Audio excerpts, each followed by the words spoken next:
신명기 31장 9절입니다. 모세가 이 율법을 써서 여호와의 언약궤를 매는 레위 자손 제사장들과 이스라엘 모든 장로에게 주고 그들에게 명하여 이르기를 매 7년 끝에 곧 정기 면제년의 초막절에 온 이스라엘이 내 하나님 여호와 앞 그 택하신 곳에 모일 때 이 율법을 낭독하여 온 이스라엘로 듣게 할지니 곧 백성의 남녀와 유치와 내 성 안에 우거하는 타국인을 모으고 그들로 듣고 배우고 네 하나님 여호와를 경외하며 이 율법의 모든 말씀을 지켜 행하게 하고 또 너희가 요단을 건너가서 얻을 땅에 거할 동안에 이 말씀을 알지 못하는 그들의 자녀로 듣고 네 하나님 여호와 경외하기를 배우게 할지니라. 여호와께서 모세에게 이르시되 너의 죽을 기한이 가까웠으니 여호수아를 불러서 함께 회막으로 나오라. 내가 그에게 명령을 내리리라. 모세와 여호수아가 나아가서 회막에 서니 여호와께서 구름 기둥 가운데서 장막에 나타나시고 구름 기둥은 장막문 위에 머물렀더라. 여호와께서 모세에게 이르시되 너는 너의 열조와 함께 자려니와 이 백성은 들어가 거할 그 땅에서 일어나서 이방신들을 음란히 쫓아 나를 버리며 내가 그들과 세운 언약을 어길 것이라. 그때 내가 그들에게 진노하여 그들을 버리며 내 얼굴을 숨겨 그들에게 보이지 않게 할 것인즉 그들이 캄캄함을 당하여 삼킴을 당하여 허다한 재앙과 환란이 그들에게 임할 그때에 그들이 말하기를 이 재앙이 우리에게 임함은 우리 하나님이 우리 중에 계시지 않은 까닭이 아니냐 할 것이라. 그들이 돌이켜 다른 신을 쫓는 모든 악행을 인하여 내가 그때 반드시 내 얼굴을 숨기리라. 그러므로 이제 너희는 이 노래를 써서 이스라엘 자손에게 가르쳐서 그 입으로 부르게 하여 이 노래로 나를 위하여 이스라엘 자손에게 증거가 되게 하라. 내가 그들의 열조에게 맹세한 바 젖과 꿀이 흐르는 땅으로 그들을 인도하여 들인 후에 그들이 먹어 배부르고 살찌면 돌이켜 다른 신들을 섬기며 나를 멸시하여 내 언약을 어기리니 그들이 재앙과 환란을 당할 때 그들의 자손이 부르기를 잊지 아니한 이 노래가 그들 앞에 증인처럼 되리라. 나는 내가 맹세한 땅으로 그들을 인도하여 들이기 전 오늘날에 나는 그들의 상상하는 바를 아노라. 모세가 당일에 이 노래를 써서 이스라엘 자손에게 가르쳤더라. 여호와께서 또 눈의 아들 여호수아에게 명하여 가라사대 너는 이스라엘 자손을 인도하여 내가 그들에게 맹세한 땅으로 들어가게 하리니 마음을 강하게 하고 담대하라. 내가 너와 함께 하리라. 모세가 이 율법의 말씀을 다 책에 써서 마친 후에 여호와의 언약궤를 매는 레위 사람에게 명하여 가로되 이 율법책을 가져다가 너희 하나님 여호와의 언약궤 곁에 두어 너희에게 증거가 되게 하라. 내가 너희의 패역함과 목이 곧은 것을 아나니 오늘날 내가 생존하여 너희와 함께 하여도 너희가 여호와를 거역하였거든 하물며 내가 죽은 후의 일이랴. 너희 집안 모든 장로와 유사들을 내 앞에 모으라. 내가 이 말씀을 그들의 귀에 들리고 그들에게 천지로 증거를 삼으리라. 내가 알거니와 내가 죽은 후에 너희가 스스로 부패하여 내가 너희에게 명한 길을 떠나서 여호와의 목전에 악을 행하여 너희의 손으로 하는 일로 그를 경노케 하므로 너희가 말세에 재앙을 당하리라 하니라. 이 장면에서는 이스라엘 백성에게 세 가지 그 방법으로 하나님을 섬기고 순종하고 그래서 복을 받도록 하는 일종의 장치를 하는 것을 보게 됩니다. 그 첫 번째는 율법을 써서 주는 것입니다. 언약궤에 보관시키는 것이고 그것을 매 7년 안식년 초막절에 온 백성들을 모으고 그 율법을 낭독해 하는 것입니다. 그러니까 율법을 써서 남기고 그걸 매 7년 면제년에 안식년에 초막절에 온 백성이 모여서 이 율법을 낭독함을 듣도록 되어 있습니다. 그리고 노래를 가르쳐서 이스라엘 백성들로 하여금 노래로 하나님의 명령과 그 복과 사망의 경고를 노래로 모두의 입에 부르게 해서 저들로 하여금 하나님을 섬기며 하나님을 떠나지 않게 하는 장치를 했습니다. 그런데 이 장치를 주면서 하나님께서 16절 보시면 여호와께서 모세에게 이르시되 너는 너의 열조와 함께 자려니와 이 백성은 들어가 거할 그 땅에서 일어나서 이방신들을 음란히 쫓아 나를 버리며 내가 그들과 세운 언약을 어길 것이라 그럽니다. 그래서 노래를 주는 것도 이 노래를 불러서 하나님 섬기는 것과 하나님 앞에 복 받는 것을 실패치 않게 하기보다는 20절 보시면 19절 그러므로 이제 너희는 이 노래를 써서 이스라엘 자손에게 가르쳐서 그 입으로 부르게 하여 이 노래로 나를 위해 이스라엘 자손에게 증거가 되게 하라 그럽니다.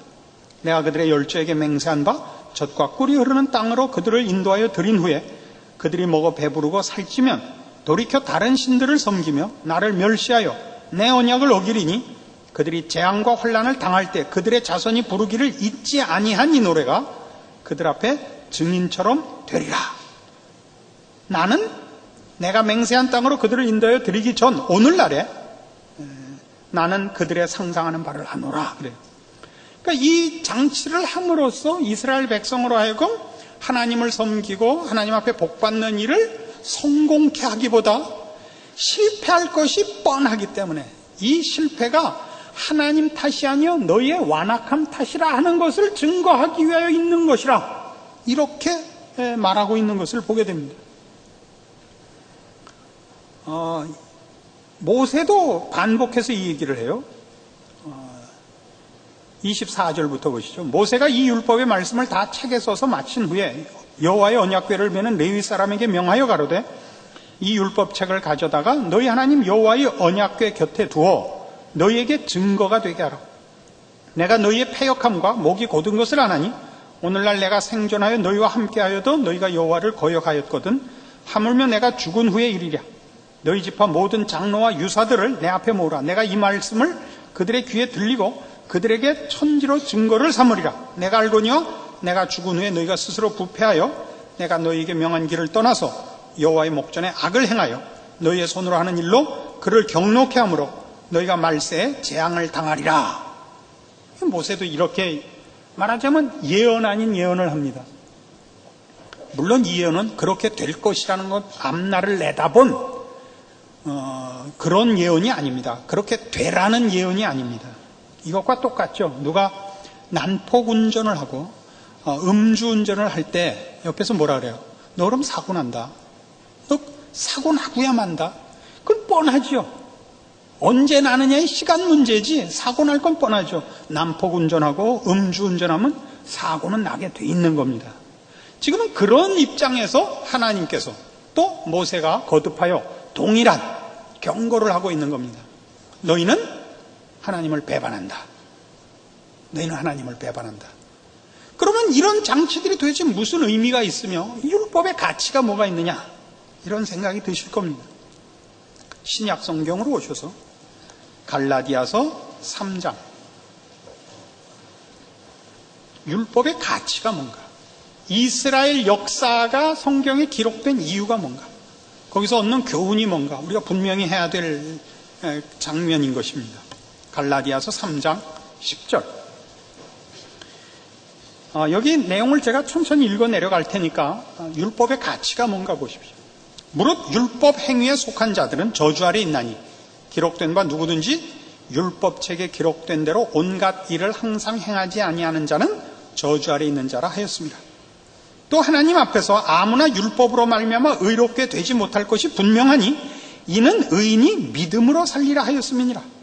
율법은 믿음에서 난 것이 아니라 이를 행하는 자는 그 가운데서 살리라 하였느니라.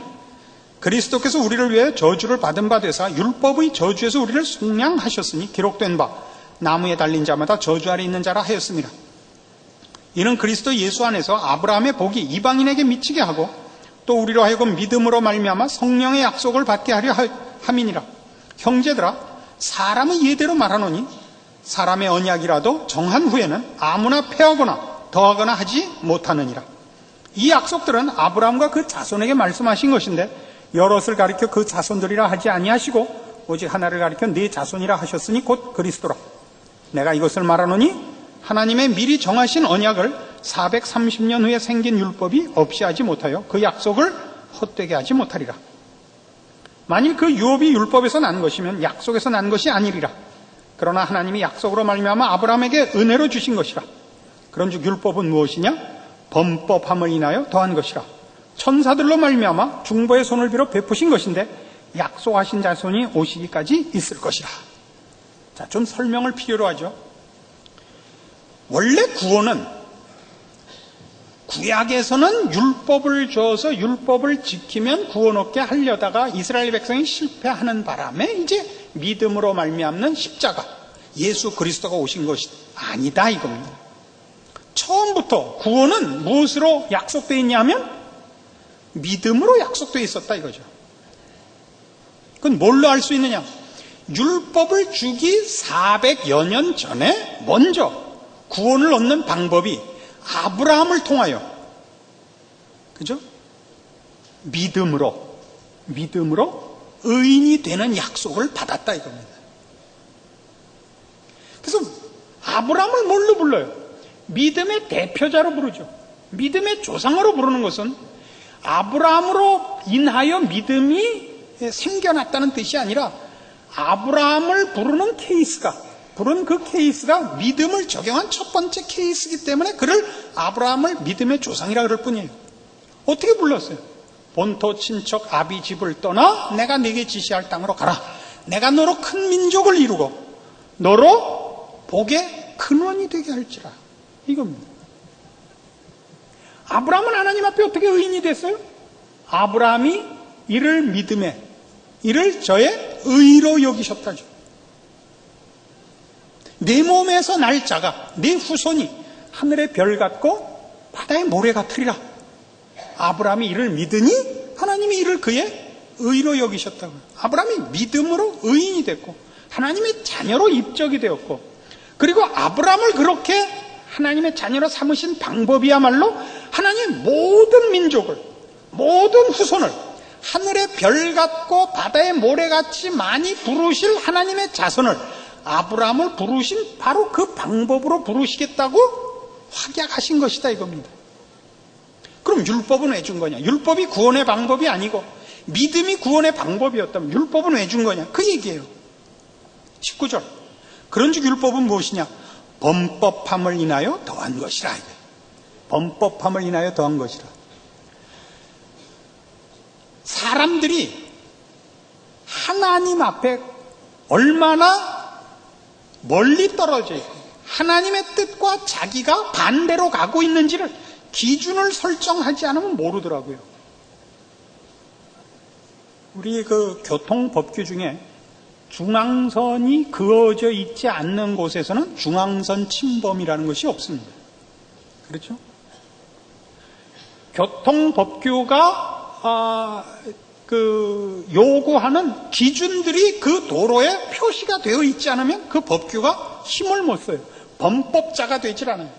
율법은 바로 그래서 오는 겁니다. 율법이라는 기준이 들어서자 이 율법을 지켜서 구원을 얻으라가 아니라 너희가 죄인인 것이 이렇게 확실하다를 위하여 율법은 동원된 거라고요.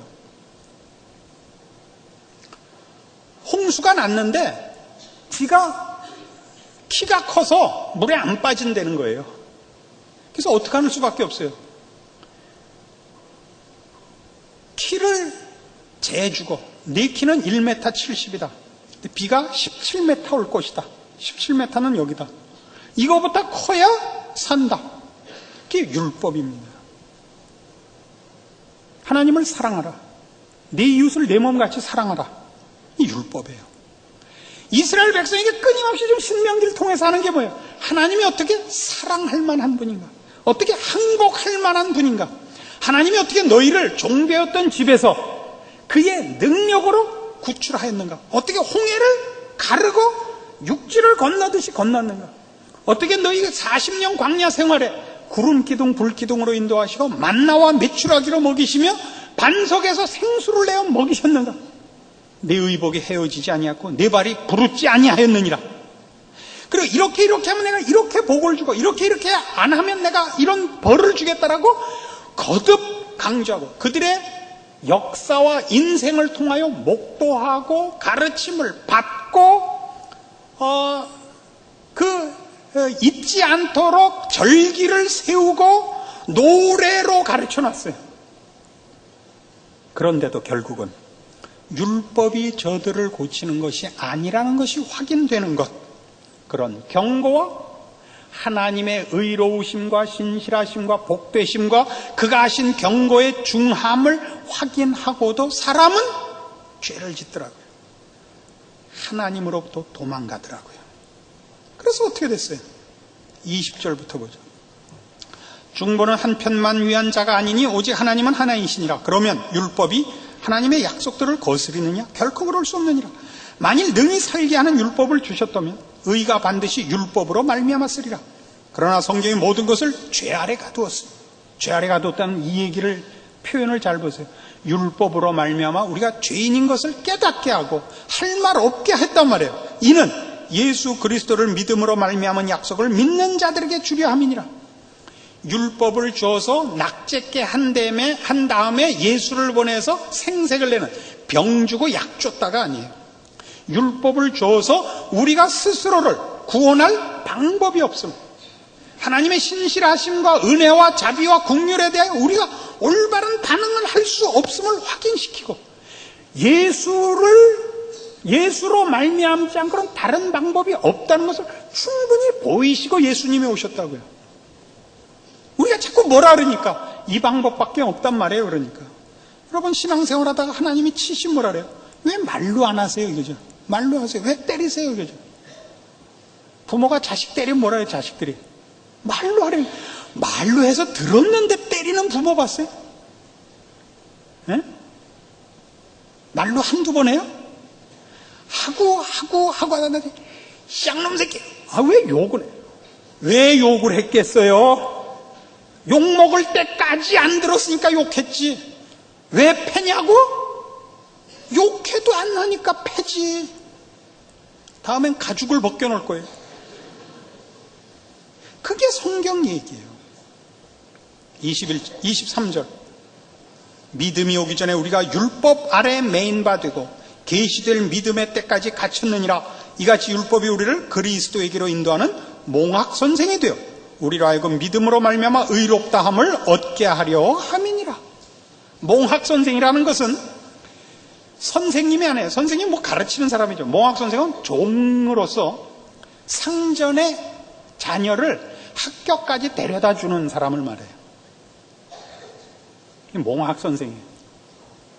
그러니까 율법이 우리에게 뭘 했냐? 우리를 그리스도에게까지 인도했다고요. 그래서 성경에도 이미 아브라함에게 내가 네게 복을 주어 네 이름을 창대케 하고 복의 근원이 되게 할지라 모든 민족이 너를 인하여 구원을 얻을 것이라. 이 약속은 이미 처음부터 모든 인류를 구원하는 하나님의 방법으로 이미 처음부터 그렇게 서 있어요. 율법이 와서 그걸 흔드는 게 아니에요. 율법은 뭘 가르쳐요? 우리가 누구인가를 가르쳐요. 왜 예수 그리스도가 우리를 위해 죽으실 수밖에 없는가를 가르쳐요. 그래서 구약에서도 예레미야 31장 가시면 이렇게 기록이 되어 있습니다. 구약 성경 1102페이지 예레미야 31장 31절. 예레미야 31장 31절. 나 여호와가 말하노라. 보라, 날이 이르리니 내가 이스라엘 집과 유다 집에 새 언약을 세우리라. 나 여호와가 말하노라. 이 언약은 내가 그들의 열조의 손을 잡고 애굽 땅에서 인도하여 내던 날에 세운 것과 같지 아니할 것은 내가 그들의 남편이 되었어도 그들이 내 언약을 파하였음이니라. 나 여호와가 말하노라. 그러나 그날 후에 내가 이스라엘 집에 세울 언약은 이러하니 곧 내가 나의 법을 그들의 속에 두며 그 마음에 기록하여 나는 그들의 하나님이 되고 그들은 내 백성이 될 것이라. 그들이 다시는 각기 이웃과 형제를 가리켜 이르기를 너는 여호와를 알라 하지 아니하리니 이는 작은 자로부터 큰 자까지 다 나를 알미니라. 내가 그들의 죄악을 사하고 다시는 그 죄를 기억지 아니하리라. 여호와의 말이니라. 이 새 언약은 보통은 옛 언약과 새 언약, 그러면 언약의 내용이 바뀌어야 되는데 언약의 내용이 바뀌어 있지 않습니다. 옛 언약도 언제나 구약 내내 한 언약은 나는 너희 하나님이 되고 너희는 내 백성이 되리라. 이 출애굽 사건부터 이스라엘 백성 앞에 하나님이 누누이 강조하시는 약속입니다. 새 언약은 뭐냐? 새 언약도 이거예요. 33절. 나 여호와가 말하노라. 그러나 그날 후에 내가 이스라엘 집에 세울 언약은 이러하니 곧 내가 나의 법을 그들의 속에 두며 그 마음에 기록하여 나는 그들의 하나님이 되고 그들은 내 백성이 될 것이라. 약속의 내용은 같아요. 근데 왜 새 언약이냐? 옛 언약과 새 언약의 차이는 여기 있습니다. 옛 언약과 차이를 이렇게 얘기해요. 32절 나 여호와가 말하노라 이 언약은 즉 새 언약은 내가 그들의 열조의 손을 잡고 애굽 땅에서 인도하여 내던 날에 세운 것과 같지 아니할 것은 어디가 다르냐? 내가 그들의 남편이 되었어도 그들이 내 언약을 파하였음이니라. 그래서 새 언약은 나 여호와가 말하노라 그러나 그날 후에 내가 이스라엘 집에 세울 언약은 이러하니 곧 내가 나의 법을 그들의 속에 두며 그 마음에 기록하겠다 이거예요. 그러니까 옛 언약을 성취하는 방법은 그 방법이 밖에 있었어요. 율법식이었죠. 밖에 있었어요. 남편이 되었다 그러죠. 우리를 인도하는, 구원으로 인도하는 방법이 밖에 있는 방법이에요. 내용 같아요. 하나님의 백성을 삼는 건데, 말하자면 율법이라고 이제 옛 언약의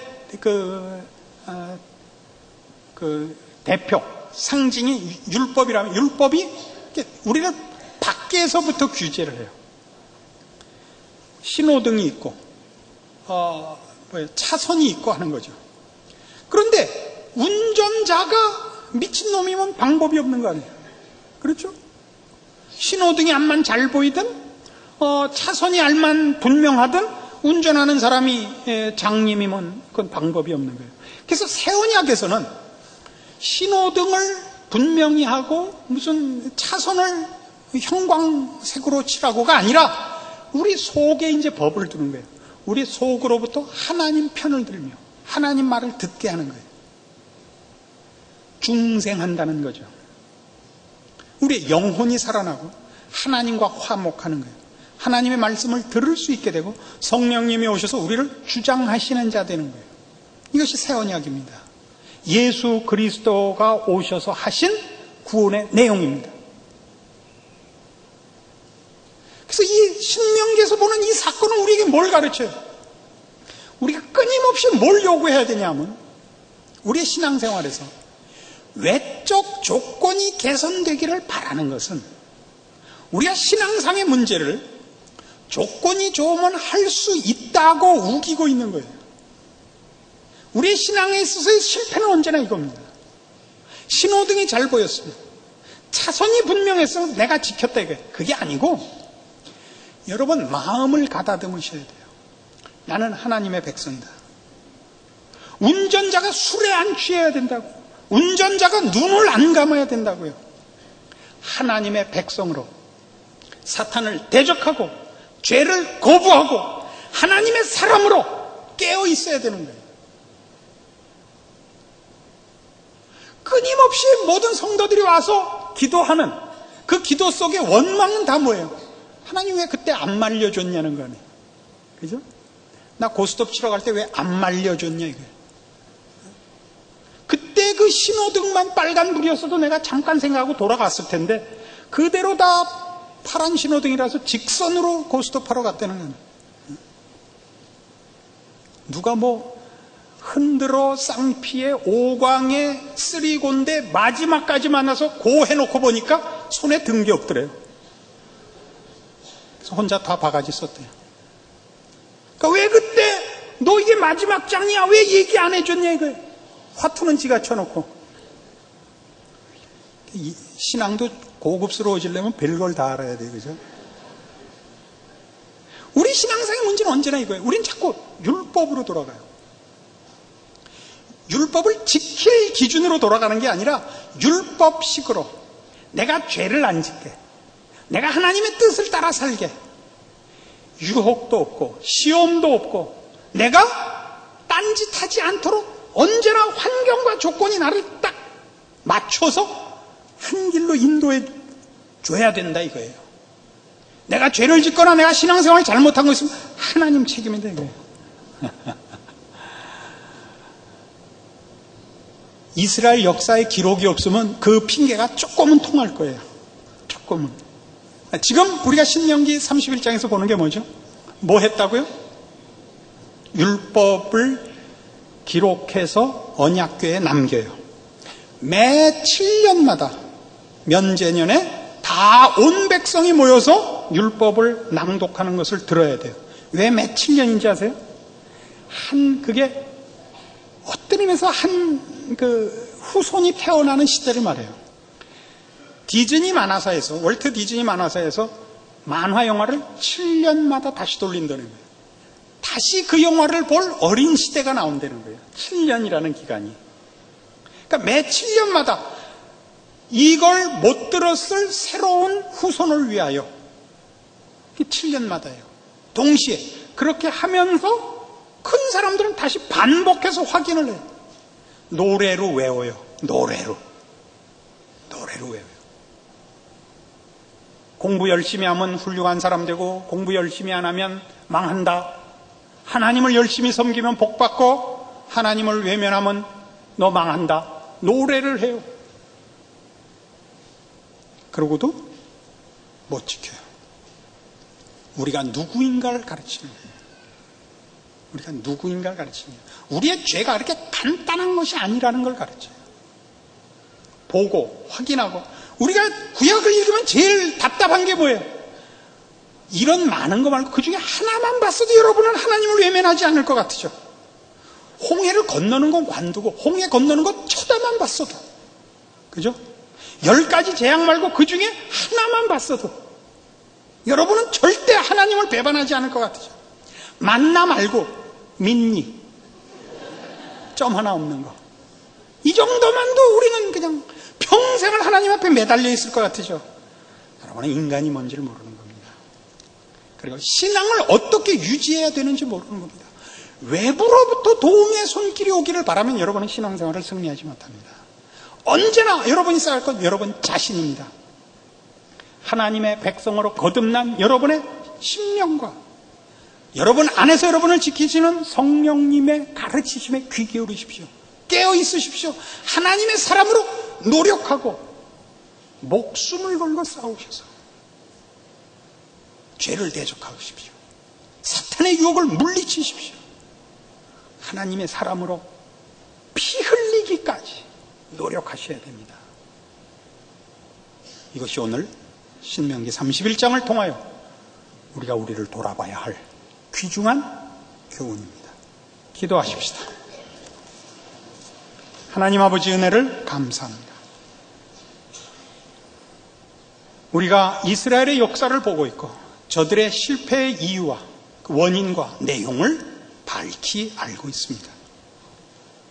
불행히도 우리는 그 교훈으로 인하여 승리하고 성공하기보다 그 실패를 반복하는 적이 더 많습니다. 핑계를 언제나 하나님께 대고 세상에 대고 있습니다. 아닙니다. 하나님이 우리에게 하실 것은 너무나 충분하게 하셨습니다. 교훈하셨고 역사를 통하여 보이셨고 우리의 인생을 통하여 경험케 하셨습니다. 그리고 이스라엘 백성들에게 주지 않으셨던 것, 성령 하나님이 우리 안에 계시사 예수 그리스도로 말미암아 거듭나게 하신 우리의 심령을 지키게 하시며 깨우치시며 인도하심을 주셨습니다. 우리가 귀를 막고 있기 때문에 못 듣습니다. 우리가 듣고도 순종하지 않기 때문에 실패합니다. 회개하게 하시옵소서. 주께서 우리에게 가르치시고 인도하시고 붙잡으신 그 인도하심에 아멘하게 하사 우리로 남은 여생에 주를 의지한 승리가 있게 하시옵소서. 예수님 이름으로 기도합니다. 아멘.